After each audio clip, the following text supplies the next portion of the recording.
There are older adults who go to bed at 10 and wake up at 6 in the morning without a moment's rest, without waking up at 2, without tossing and turning at 3, without getting up to go to the bathroom at 4. 8 hours of continuous sleep. And when you ask them their secret, they tell you something that sounds too simple to be true.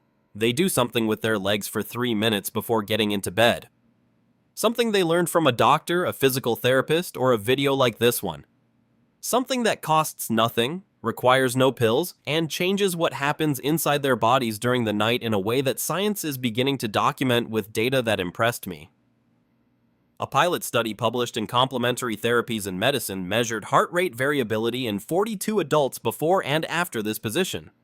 In just 6 minutes, participants showed an average increase of 27% in parasympathetic activity, your body's rest and recovery system. A 27% increase in the signal that tells your heart to calm down, your cortisol levels to drop, and your brain to prepare for sleep.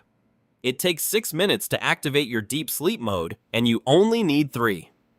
If you find this topic important, like this video and subscribe to the channel. Every like helps this information reach someone who hasn't slept a full night in years and doesn't know that a leg position might be what they're missing. Do it now, and we'll continue. Welcome to this space. If you're new here, you should know that this space was created for men and women who want to stay strong, alert, active, and independent after 50. And if you're already part of this community, thank you from the bottom of my heart for joining me again today, because the topic we'll cover in this video may be one of the most important for aging with dignity and autonomy. I need you to understand first why people over 60 can't sleep through the night. Because it's not just one problem, it's 4 simultaneous problems that are activated every night, and this leg position attacks them all at the same time. Problem 1. Your nervous system doesn't shut down. When you were young, you lay down and your body automatically switched modes. The sympathetic nervous system, the fight or flight alert system, shut down. And the parasympathetic nervous system, the rest and digest system, switched on. The transition was quick, smooth, automatic. But after 60, that transition becomes sluggish. Your sympathetic system stays on longer than it should. Cortisol, which should be declining by 10 o'clock at night, remains elevated. Adrenaline, which should be at its lowest, keeps circulating. Your heart beats a little faster than it should, and your mind keeps processing thoughts, worries, to-do lists. You lie down, and your body doesn't get the signal that it's time to sleep. You're lying down, but you're not resting. You're in a bed, but your nervous system thinks it's still daytime. And it can take 30, 40, 60 minutes before you finally fall asleep. Or you fall asleep quickly, but wake up at 2 because your sympathetic nervous system kicked in during the night. Problem 2. Your legs are full of fluid. All day long, gravity pulled fluid down into your legs. Water, lymph, venous blood, it all drained down and pooled in your ankles, calves, and feet. That's why many people over 60 have swollen feet at the end of the day. When you lie down, gravity stops acting and all that fluid is redistributed. It goes back into your bloodstream. Your blood volume suddenly increases. Your kidneys detect the excess and start producing urine. Your bladder fills up, and at 2 in the morning you get up to go to the bathroom. At 4 again, at 5 again. It's not that your bladder is weak. It's that your legs returned to your kidneys all the fluid they stored for 14 hours. And your kidneys, obediently, turned it into urine while you slept. Problem 3. Your melatonin production is insufficient. Melatonin is the hormone that tells your brain it's nighttime and time to sleep. After age 60, the pineal gland produces significantly less melatonin than it did in age 30. This means the nighttime signal your brain receives is weaker. You don't get sleepy as easily. You don't reach deep sleep as readily. And you wake up more easily to any stimulus, a noise, a light, a thought. Problem 4. Your nighttime cortisol is out of whack. Cortisol should follow a predictable rhythm. High in the morning to wake you up, low at night to let you sleep. But with age, chronic stress, systemic inflammation, and hormonal dysregulation, many older adults experience cortisol levels that don't drop properly at night. They remain elevated. Or they drop but then surge again at 2 or 3 in the morning, waking you up with a racing heart and a racing mind. 4 problems. Each one contributes to your sleep problems. And the leg position I'm going to teach you addresses all 4 simultaneously. Not just one, but all 4. Now, before I show you the part that truly blew me away, the technique that takes this information to an incredibly effective level, I have to mention something. Everything I'm sharing now about preparing your body for deep sleep is just a small sample of what we've compiled in our comprehensive health guide for this stage of life. We've created 4 volumes that address in a practical and in-depth way the fundamental pillars of aging with vitality. These are 101 natural remedies for everyday life, where you'll find simple solutions for everyday ailments. The ultimate longevity plan, which guides you step by step toward a longer, healthier life. The complete guide to your heart and blood pressure, so you can take care of your main engine with clear strategies. And Men's Health After 50, Prostate Energy and Vitality, an indispensable resource for men who want to maintain their strength and well-being. There's a special offer available right now to access all these materials. You'll find the link in the description and a QR code on the screen. That's the rest of the life-transforming knowledge. But let's get back to the position, because what I'm about to tell you is the game changer. Now, in the yoga tradition, the position is called Viparita Karani. Simply put, it's legs up against the wall. It's one of the oldest restorative yoga postures, and what science has discovered about it in recent years explains why the ancients practiced it every night. The position is this. You sit on the floor, sideways, with your hips as close to the wall as possible. You twist your body and raise your legs up against the wall while lying on your back on the floor. Your legs are vertical, resting against the wall. Your back is flat on the floor. Your arms are open at your sides, relaxed. And you stay there for 3 minutes. That's it. No movement, no effort. Just your body lying with your legs up against the wall for 3 minutes. Now let me explain what happens inside your body during those 3 minutes. Because it's not vague relaxation, it's precise physiology. In the first 30 seconds, gravity begins to work in your favor instead of against you. The fluid that accumulates in your legs throughout the day begins to drain downward toward your torso, toward your heart. The venous blood that was stagnating in your calves and feet flows effortlessly back to your heart. The lymph that has accumulated in your ankles begins to move toward the lymph nodes in your groin and abdomen. Within the first minute, the baroreceptors in your neck and aorta detect the increased venous return. These pressure sensors interpret the increase as a sign that there is enough blood circulating and that the body doesn't need to be on high alert. They send a direct message to the brainstem. Lower your guard, there's no danger. The brainstem responds by activating the vagus nerve, the longest nerve in your body, and the highway of the parasympathetic nervous system. In the second minute, the vagus nerve sends signals to your heart to slow its rate. Your heart begins to beat more slowly. Heart rate variability increases, which is a direct indicator of parasympathetic activation. Your blood pressure drops slightly. Your breathing slows and deepens automatically, without you having to think about it. Cortisol levels begin to drop and adrenaline levels decrease. In the third minute, your brain receives a cascade of parasympathetic signals. The amygdala, the brain's fear and anxiety center, reduces its activity. The default mode network, which processes ruminative thoughts, worries, and the internal dialogue that keeps you awake, calms down. Your brain enters a state that sleep researchers call pre-sleep, a relaxed state of wakefulness that precedes deep sleep. And at the same time, all the fluid that was in your legs has already been redistributed.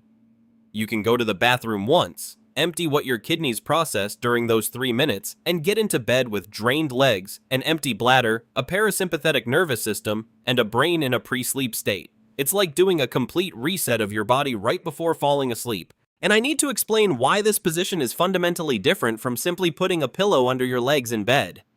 When you put a pillow under your legs, the elevation is only 15 or 20 centimeters. It's better than nothing, but it's not enough to produce complete venous return or to activate the baroreceptors with the necessary intensity.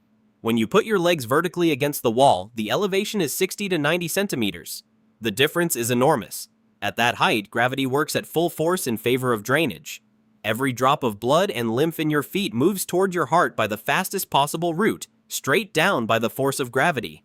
Furthermore, the vertical position against the wall activates the baroreceptors of the carotid sinus and aortic arch in a way that partial elevation does not. These baroreceptors are extremely sensitive to the volume of blood returning to the heart. When the return is high, as it is with fully vertical legs, the parasympathetic signal is at its maximum.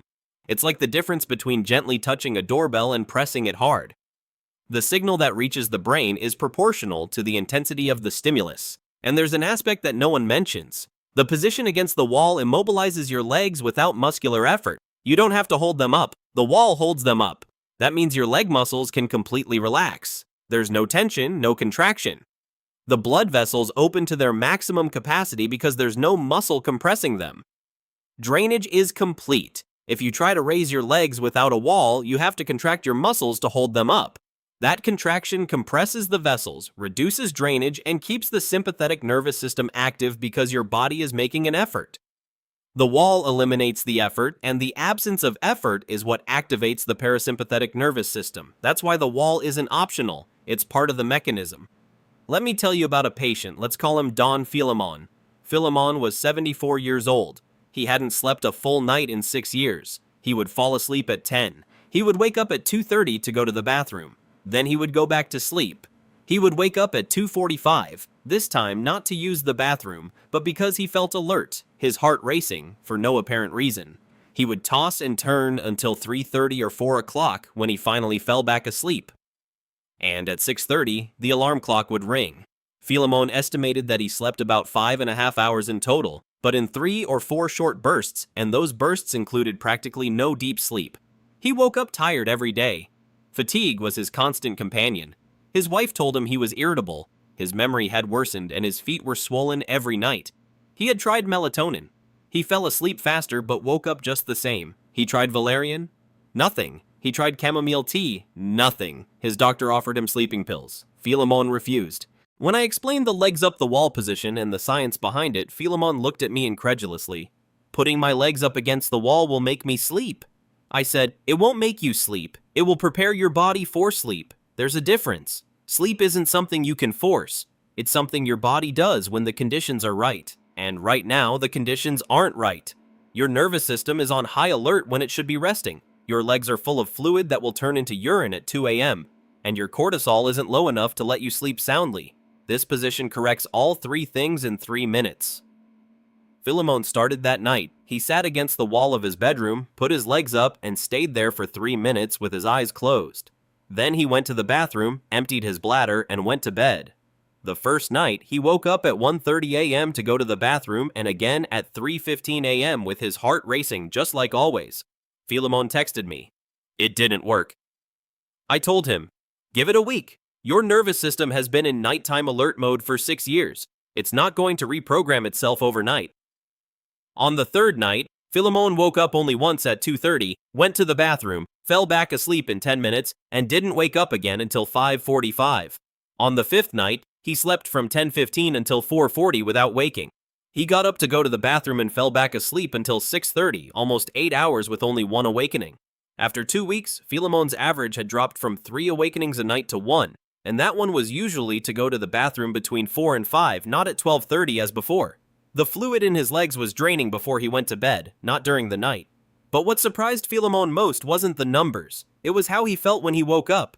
He told me, this morning I woke up and for the first time in years I didn't feel like I'd been run over during the night. I felt like my body had actually rested. His wife confirmed, he doesn't grunt in the mornings anymore. Now, the correct way to do the pose, step by step, with adaptations for people over 60 who aren't as flexible as a 30-year-old yoga instructor. Ideal time, 15 to 30 minutes before bedtime, after turning off screens and putting on your pajamas, as the last activity before getting into bed.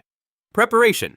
Place a pillow or folded blanket on the floor next to the wall. This is for your head and lower back. If you have lower back pain, place an additional pillow under your hips. How to get into position. Sit sideways on the floor with your right hip against the wall. Slowly lower yourself back while rotating your legs up against the wall. You don't need to do this quickly. If you have difficulty getting down to the floor, you can do the bed version. Lie on your bed with your legs resting against the headboard or against the wall next to the bed. The position. Your buttocks should be about 5 to 15 centimeters from the wall. They don't need to touch the wall. If they're farther away, that's fine.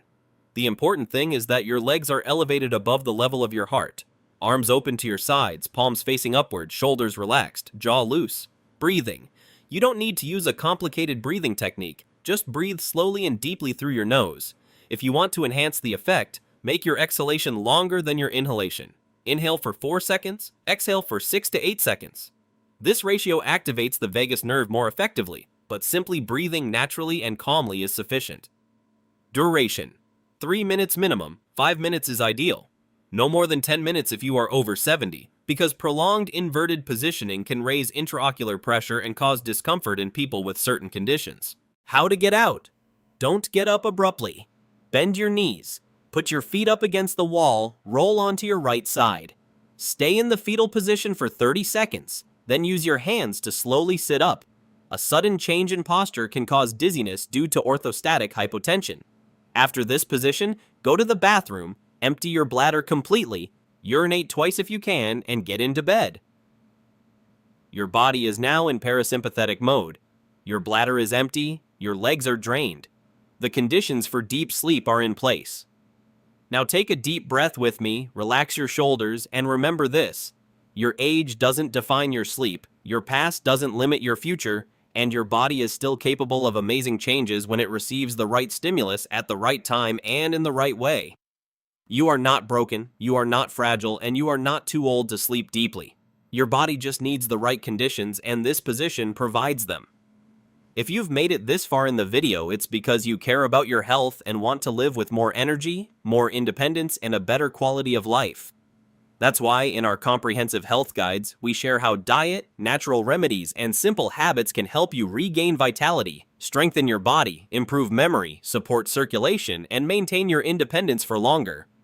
All with practical changes and easy-to-implement tips. Find our guides by clicking the link in the description and scanning the QR code on screen. 101 Natural Remedies for Everyday Life, The Ultimate Longevity Plan, The Complete Guide to Heart and Blood Pressure, and Men's Health After 50. Everything you need to take care of yourself at this important stage is just a click away. Thank you for being here, for listening attentively, and for taking action for your health. See you in the next video. Take care of your sleep, take care of your legs, and take care of those you love.